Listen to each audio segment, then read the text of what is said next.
Our next speaker is Xindi Chen from Hohai University. Good, perfect. So you know everything. So there, and here's your light. So I'm honored to be here to share with you a topic on how far can biostabilization go with EPS-mediated sediment erosion process, and I'm the presenter, Xindi Chen. And first, it's a very short introduction to this topic. And we know that the sediment erosion process is determined by both the hydrodynamic condition and also the sediment characteristics, while the biostabilization can change the sediment properties through the microbes secreted gel, which can glue or wrap sediment particles together and inhibit the sediment movement. And these kinds of viscous liquid is called the EPS, which is composed of some polymer materials. So this process can be explained by this. So it begins with an initial attachment, and after cell division and EPS limb production, finally a mature biofilm can form and cover the sediment surface. And that's to help to resist the hydrodynamic disturbance. So in this way, it's more easier to understand why most of existing study on this biostabilization focus on this surface phenomenon, and which is reflected by an increase of the erosion threshold. However, different from the impermeable surface, the natural sediment bed can provide an even more excellent substrate, but with its porous structure and rich in nutrients. So we think that the EPS is not confined on the surface, but can also penetrate throughout the sediment matrix, with consequent results of not only increasing the critical shear stress, but can also influence the subsequent erosion processes. And we think that this will certainly provide a greater index to understand the sediment process. However, still far little documents have been found to report this depth profile of EPS. So we want to examine this in the natural settings. So we do the in situ observation on the Jiangsu tidal flats. And we find that the EPS really not only concentrate on the sediment surface as a biofilm, but it can also spread as deep as several centimeters. And by comparing the winter and summer profile, we can also find the natural variation of this depth profile of EPS. However, the findings in the field is controlled by many environment conditions. And so we want to move it to the lab and to find how deep in the sediment profile can EPS be determined under selected conditions, and what will be the role of time, that is, how long it will be needed for this depth profile to form. And we also want to know how does this EPS can affect the erosion process, and also the relationship between the changes in sediment erosion patterns with the depth profile of EPS contents. So here is the research work in the lab experiments. The sediment collected from the field are well sorted and cleaned to remove the organic matters. So for the control, the clean sediment was deposited for 22 days, and for the other 4, biosediment bed was developed by incubating bacillus-rich artificial seawater with different incubation periods from the 5 days to 22 days. And after each incubation, we do the erosion experiments. And also during the cultivation, we also have 5 levels of sediment samples to do the EPS chemical analysis according to several protocols. So here are the results of the erosion curve. The different colors of scatters represent the suspended sediment concentration, and from the green one for the clean sediments, and for the biosediments from 5 days to the 22 days. And the blue lines represent the stepwise increments of bed shear stress.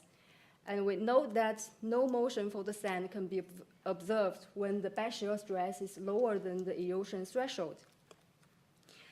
And the first point worth noting is that with the increasing of the incubation periods for the biosediment, there's also an increase of the critical shear stress, and this phenomenon has been reported in many previous studies. But the interesting findings just come after the removal of the surface layer of biofilm. And by comparing the clean sediments and the biosediments after 22 days, we can find a decrease in the erosion rate, which implies that the biological effects continue to mediate the bed behavior for a lasting space of time in a deeper sediment layers. So as accumulated effects, we can find a lag in the sediment responding time and also a lower sediment concentration. And we think that it's an important consideration for the sediment transport. And another interesting finding is that the biological effect did not always increase the bed strength, because we find that for the biosediment 5 days, higher suspended sediment concentration can be found compared to the control one, which indicates that a lower sediment stability. And to further interpret these erosion results, we want to find the relationship between the EPS content, so we should first introduce the stratified structural model of EPS.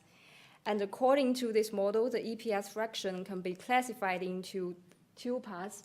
That's a chloride EPS, which have the function of maintaining high pore water content, and the bond EPS, which can provide the biocohesion between the sediment particles. And according to the model, we do the EPS analysis, and through this, we can explain the changes. We can explain the changes for the erosion patterns. So first is an increase of the critical shear stress. This can be explained by an enrichment of the total EPS on the surface layer for increasing of incubation time.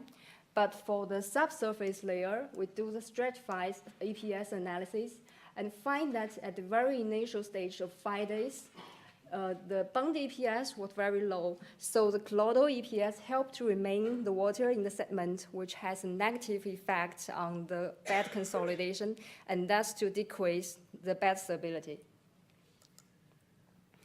And by looking at the EPS profile, we can also find it's highly concentrated on the surface, but sharply decreased at the bottom.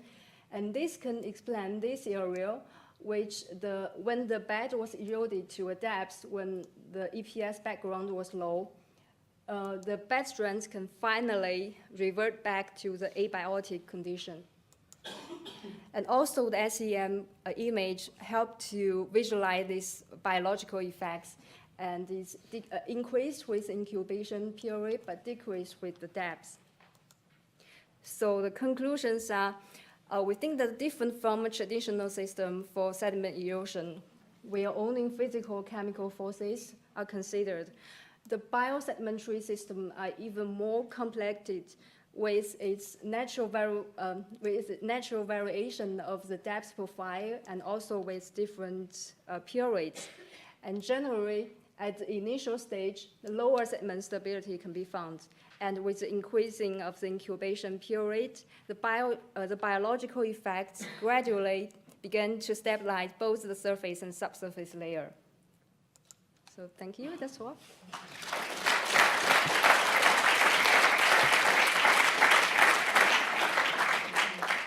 So we have time for a question.